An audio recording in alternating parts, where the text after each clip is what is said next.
Saludamos al doctor Patricio Rojas. Él es médico, profesor de la Universidad San Francisco de Quito, experto en microbiología. Doctor Rojas, le saludamos cordialmente. Quisiéramos conocer su punto de vista, su valoración de lo que significa y sobre todo de la forma en que se ha planificado el plan denominado 900 que el gobierno nacional está impulsando para lograr la vacunación de los ecuatorianos. ¿Cómo está? Un cordial saludo a usted y a la audiencia del programa. Es un programa bastante bueno, tomando en cuenta que previamente no habíamos tenido realmente un programa que explique las cosas cómo van a ser. Todavía faltan detallar algunas cosas, mejorar algunas cosas, pero va bien, está bastante bien. O sea, ya nos da una tranquilidad de que existe realmente un plan y de que hay gente que está trabajando detrás de esto en varios puntos y gente que sabe de este asunto. ¿Cuáles son los Entonces, aspectos que más le satisfacen a usted de este plan? primero que exista ya un acertado calendario, ¿no es cierto?, en donde se explique claramente qué días, en qué centros se puede vacunar a las personas, ¿no es cierto? Y eso creo que lo hemos podido evidenciar todos. Al principio era realmente caótico, uno ingresaba a las plataformas de estas, se demoraban, no aparecían las fechas. Luego había problemas con gente que sí les aparecía la fecha, pero luego no les confirmaba, etcétera. O sea, había una serie de problemas y ahora eso ha mejorado muchísimo. Como digo, todavía hay detalles que se deben corregir, pero vamos mucho mejor que lo que pasó en el gobierno anterior y eso ya da esperanza. La otra cosa es el hecho de que se hayan lanzado agresivamente a hacer, y lo digo en el buen sentido, tratar de conseguir otro tipo de vacunas, ¿no? Con Rusia, por ejemplo, con China, con otras compañías que producen vacunas que ya están aprobadas. Y eso es importante también porque realmente lo que no tenemos es la vacuna. Podemos tener un excelente plan de vacunación, pero si no hay la vacuna per se, entonces no podemos hablar de cómo poder avanzar en ese plan. Y eso también es una cosa bastante relevante, muy importante que el gobierno haya podido lanzarse a hacer estas negociaciones y tratar de conseguir vacunas de diferentes países sin tomar en cuenta asuntos geopolíticos ni cosas de ideología, nada por el estilo. Simplemente con el hecho de buscar vacunas que están aprobadas, claramente.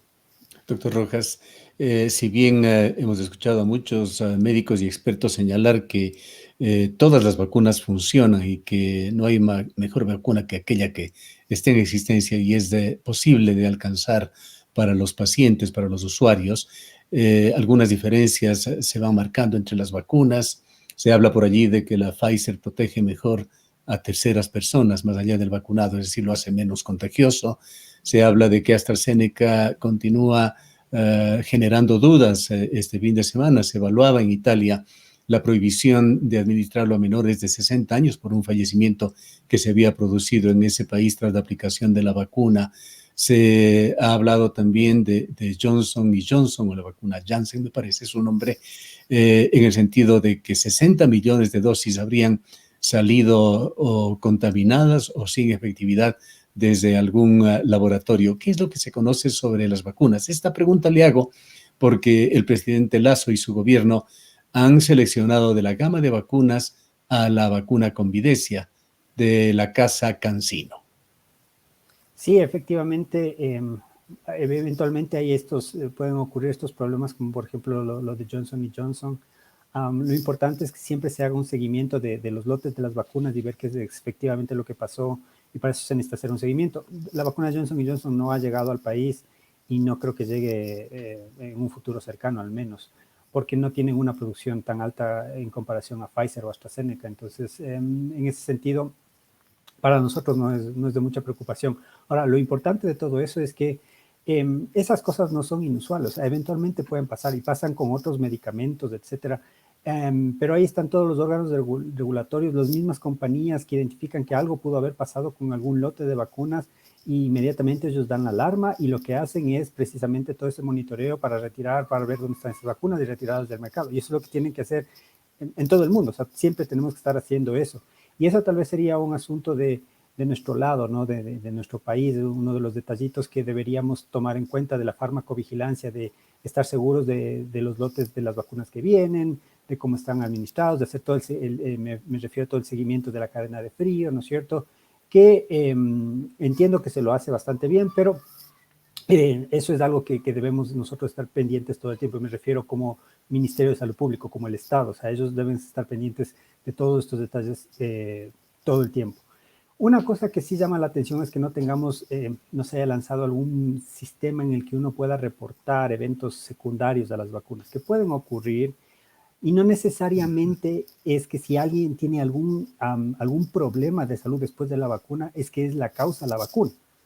¿Por qué? Porque las personas seguimos nuestra vida, nosotros nos va a pasar cualquier cosa de salud y no necesariamente eso tenemos que atribuirle directamente a la vacuna. Hay que hacer una investigación, sí, de acuerdo, pero para eso necesitamos tener un sistema de reporte de efectos secundarios probables asociados a la vacuna.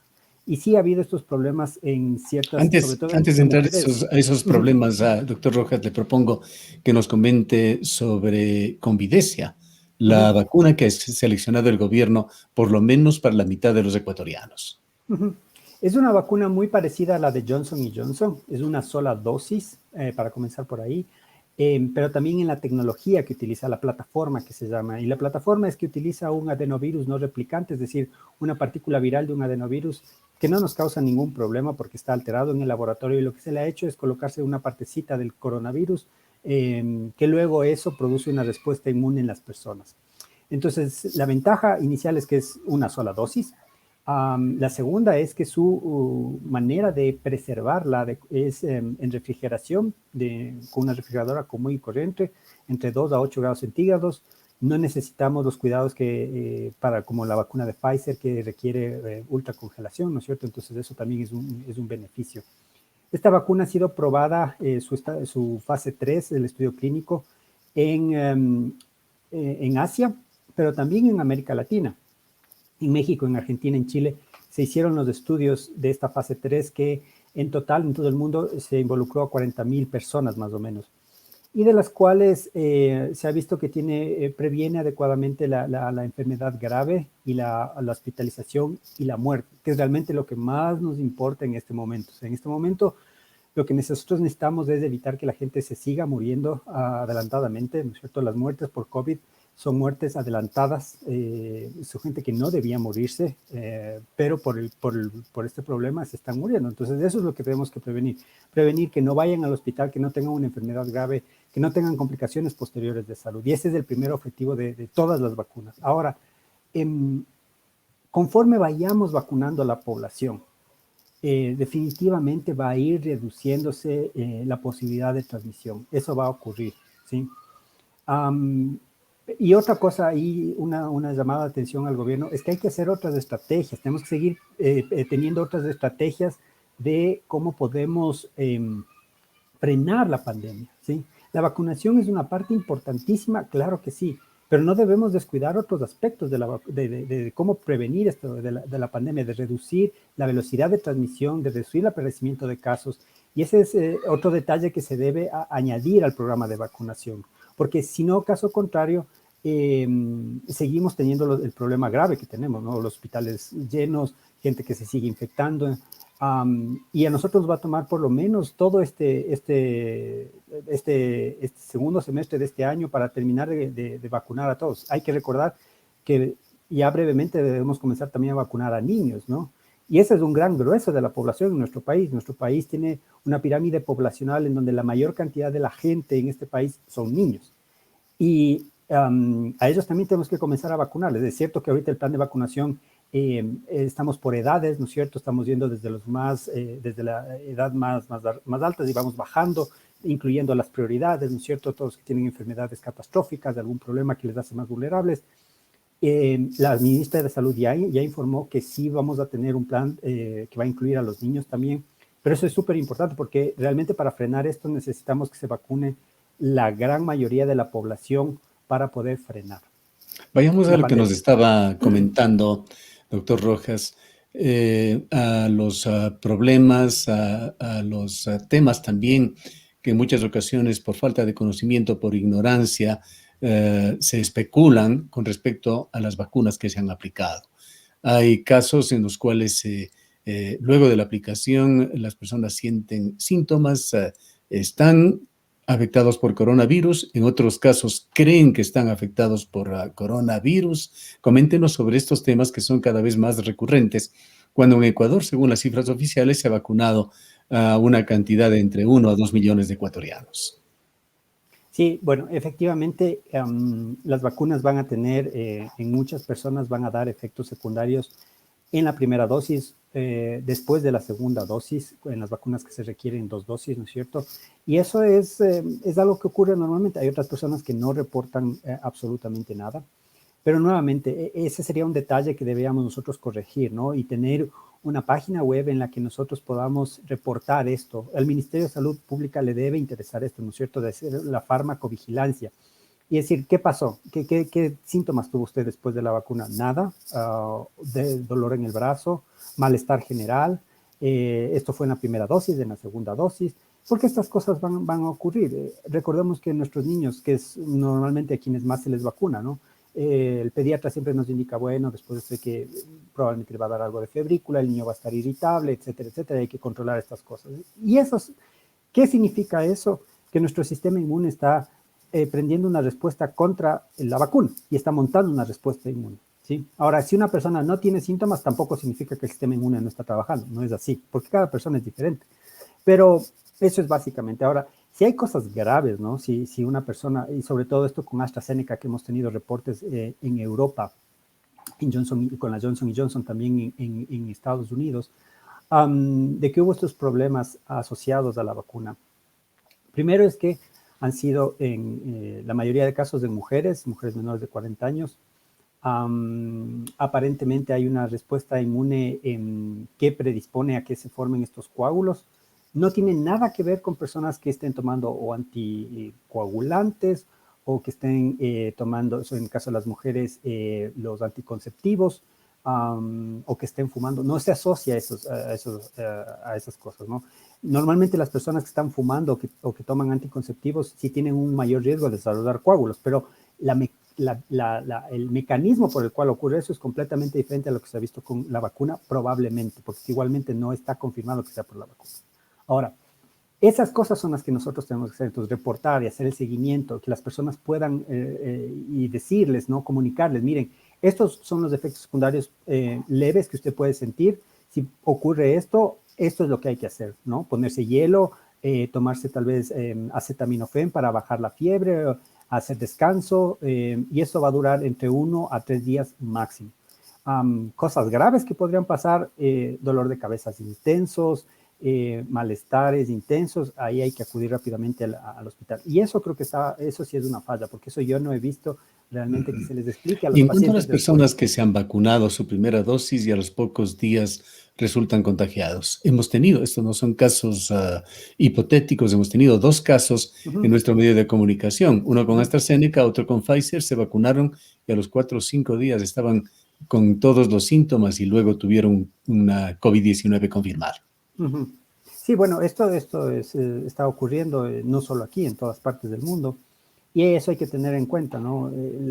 Primero, la vacuna es imposible, no hay forma de que la vacuna vaya a hacer que una persona desarrolle la enfermedad, no puedes, porque no estamos inoculando el virus tal cual, eso no ocurre.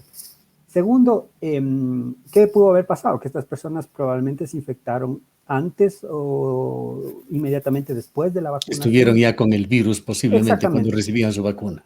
exactamente, sí. Después, en las vacunas que necesitan 2 dosis, hay que recordar que la inmunidad se adquiere después de la segunda dosis y aproximadamente unos 14 a 15 días después de la segunda dosis. Entonces, eso hay que tomar en cuenta. Y tercero, mientras la transmisión sea alta, como en nuestro país, la transmisión sigue siendo muy alta.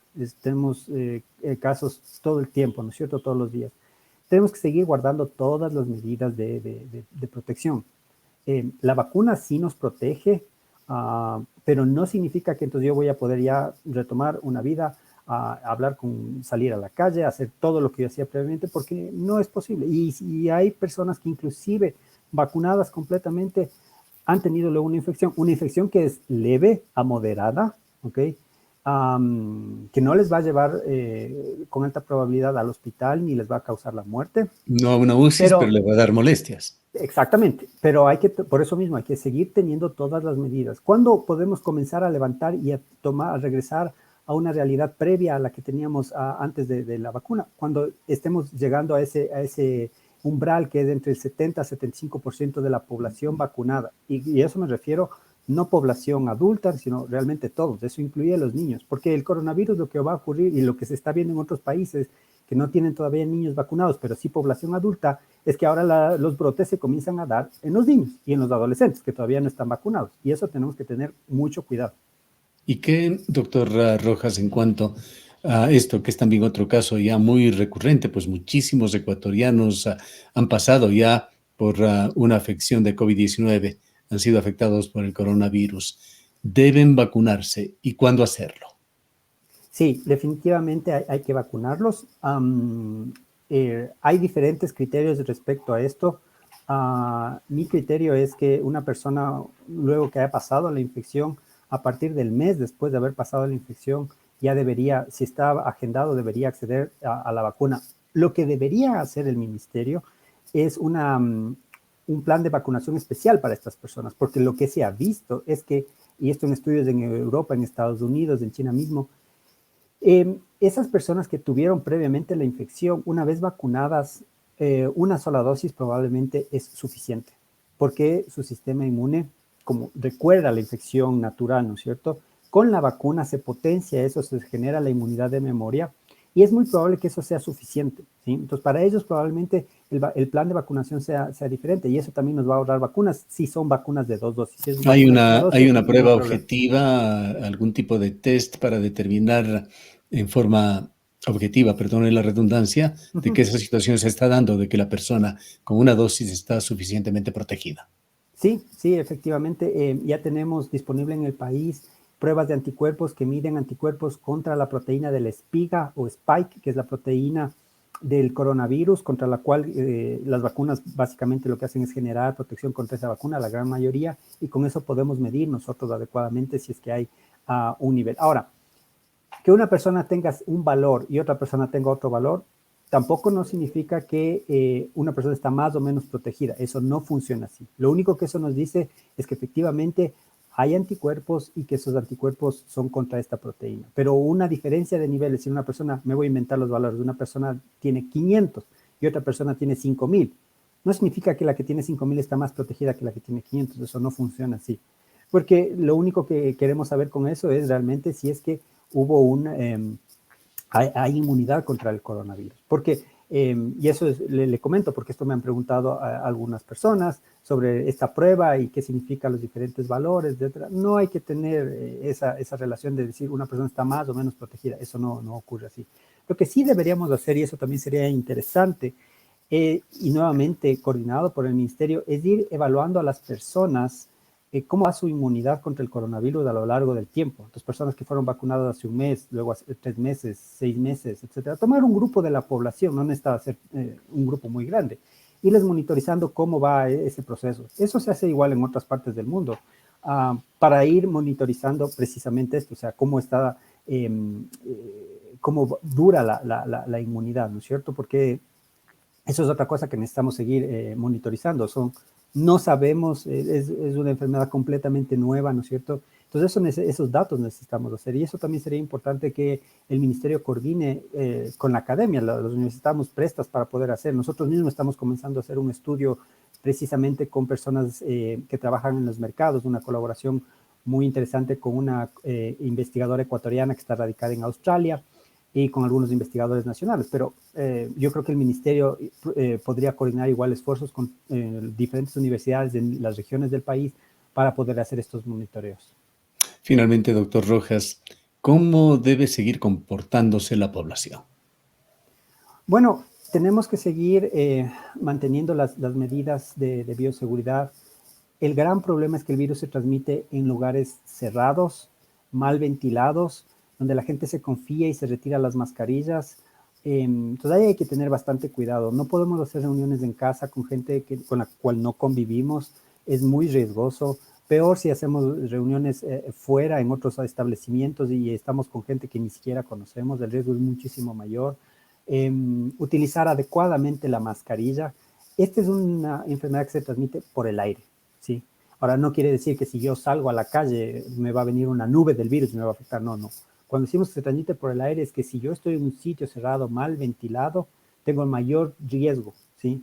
Peor aún si no estoy utilizando la mascarilla, si yo me confío y me retiro la mascarilla. Si estoy al aire libre, separado, guardando la distancia, con mascarilla, el riesgo es muy, muy bajo que yo me pueda infectar.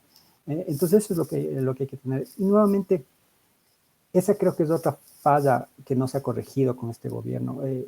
Transmitir adecuadamente eso. Está bien que la gente se lave las manos, sí, está bien, eso ayuda a prevenir un montón de infecciones, no solo el coronavirus, pero no es lo único. Y lamentablemente el mensaje hasta ahora sigue siendo que son las superficies, uno va a un centro comercial y le rocían con un desinfectante. Eso, la verdad, el impacto que eso tenga es nulo, porque por ahí no se transmite, el virus se transmite por el aire.